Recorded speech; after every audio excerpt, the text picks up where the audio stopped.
Here's a quick update on the West Coast system as well as a Northeast Coast area system. We have a number of factors here out west. Let's take a look. We got cold front moving across the Pacific Northwest right now. Look at the mess of watches and warnings across the west here. We have winter storm warnings in the Sierra Nevadas for accumulations of 1 to 2 feet, possibly locally higher amounts. Snow levels 7,000 feet, lowering to 5,000, almost 5,000 feet here in the Sierra Nevadas. And up here in the Cascades, we'll see we have winter weather advisories and winter storm warnings. This is where we're going to have snow levels lowering to around 3,700 feet in many sections. So be prepared for some snowfall lowering. And in the northern Cascades, that's where we could get 1 to 2 feet. Also, Mount Shasta area, that's the most extreme. That's where we're going to see over 100 inches over the next several days and continue to see so. But that's over 10,000 feet there. So that's a little bit of the exception.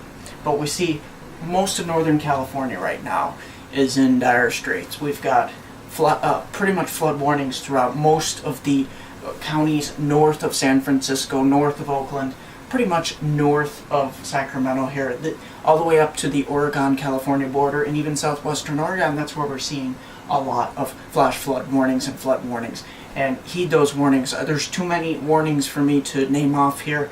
We literally have 30 or 40 some counties under warnings, flash flood warnings and flood warnings for rivers and small streams and creeks. So be prepared for that. In Pacific Northwest, things are slightly clearing out, but not before another system later on moves into the picture. So here in the Rockies, this is where we got a number of winter storm warnings in Idaho, Montana, the northern Rockies, Wyoming. This section here, this is where we're going to see snowfall in the order of 1 to 2 feet in these areas, especially above 3,000 and 4,000 feet in these areas, lowering to around 2,000 feet. So we take a look at the east, anywhere from Colorado on eastward. This is where we're in the 60s and 70s.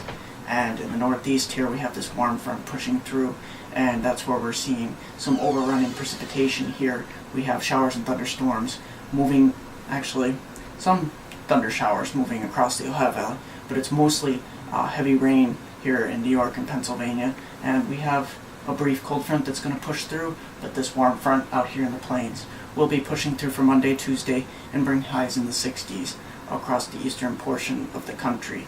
So we take a look at precipitation totals. We're going to get about an inch in southern Quebec, southern Ontario, and Canada, heading down through the Ohio Valley. Maybe a half an inch, quarter of an inch across the mid-Atlantic states here.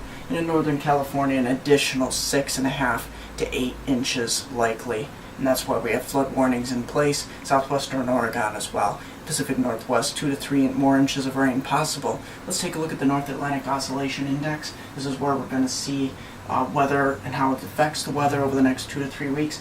It's dipping down to minus 0.75, minus 0.5 to minus 0.75. Models take it even lower during the next 1 to 2 weeks, possibly as low as minus 2 to minus 2.5. That could mean much colder temperatures, especially for the East Coast, and any storms that do form could produce snowfall. So let's take a look at a quick model run here. This is the ECMWF. It's kind of hinting at an East Coast low here, but here's the scenarios we have for December 10th. This is around December 10th, give or take a day. The low could move up from Arkansas, up the Ohio Valley, and spread warm air along the East Coast states, or it could take a track like the ECMWF is expecting and move it off the coast and hug the coast, producing heavy snow inland across the mid-Atlantic, New England states, and heading down into the Appalachians. So those are the two scenarios I'm going to look at. A meteorologist